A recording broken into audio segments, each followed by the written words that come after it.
And for more on this, joining us live is the inaugural head of ASPI's Statecraft and Intelligence Policy Centre, Chris Taulor. Chris, thank you so much for your time. We appreciate it. What is your analysis of the aim, the motivation here for Iran to carry out these attacks on Australian soil?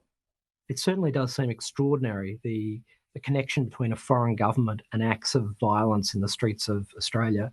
I think it's often difficult to understand exactly what the objectives of governments engaged in foreign interference is, because after all, it's clear in their minds, less so in ours. But I think it's fair enough to say that in this instance, the Iranian government has an interest in sowing disorder and hatred in Australian society. They're interested in pursuing the interests of the regime in Tehran around the world. So it's perhaps not a surprise that ultimately they've been engaged in this kind of activity, in finding and directing, in the end, criminals to undertake this kind of attack. Chris, we've learnt that authorities here in Australia have suspected for some months now that Iran was behind those attacks. Give us a bit of an insight into the nature of the sort of evidence they would have relied upon to come to that conclusion, the intelligence gathering behind that. I think it's a testament to the extraordinary work of ASIO and of the Australian Federal Police in being able to pursue these kind of investigations, dealing with all manner of intelligence information, whether that's information that's been collected by Australian agencies, whether that's information that's been exchanged with Australia, whether that's the outcomes of interviews and other evidentiary processes with those who've been arrested in relation to these particular offences. So that's a really difficult task, drawing together all those kind of leads, because after all, governments that are and agencies that are engaged in this kind of activity, they're doing so deliberately through clandestine and covert means. They're actually taking a great deal of professional effort and time to cover their tracks. So sorting through all that information, being able to come up with really effective hypotheses about what that has been assessed, and then putting the case to government is a challenging task, but one that evidently ASIO and the AFP have been able to do very effectively.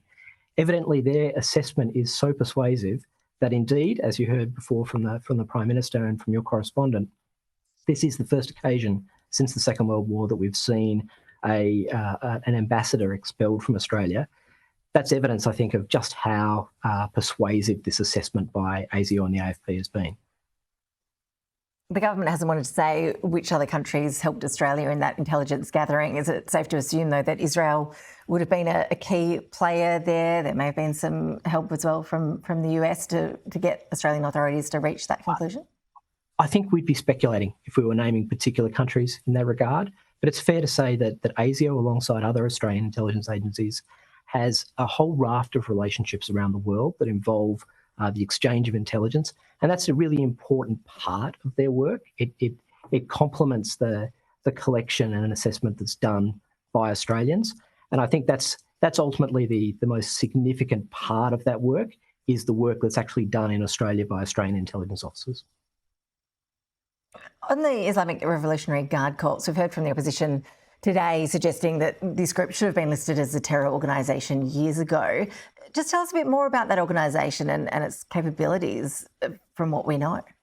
So I think one of the things that marks the IRGC out differently, and what I think is in the background in the long-standing discussion about whether the IRGC should be designated as a terrorist group under Australian law, is that it's an arm of the Iranian government. So when you look at all the other terrorist organisations that are currently listed by Australia, none of them are associated in that same direct way with a foreign government. In the case of the IRGC, it's a really important part of the Iranian government since the revolution. It's autonomous of the Iranian military. It has in the past had quite extraordinary resources and has been the go-to proxy for the Iranian government in pursuing its agenda right across the Middle East, particularly in places like Lebanon, in Syria, as well as in Yemen and other places as well. So it's been an integral part of how Iran has seen how its interests should be pursued overseas through violence, through covert action. That's what the IRGC has been up to. And I suppose it's not a surprise that they've also been engaged in these kinds of activities in places as far afield as Australia. Chris, I really appreciate your insights. Thanks so much. No worries.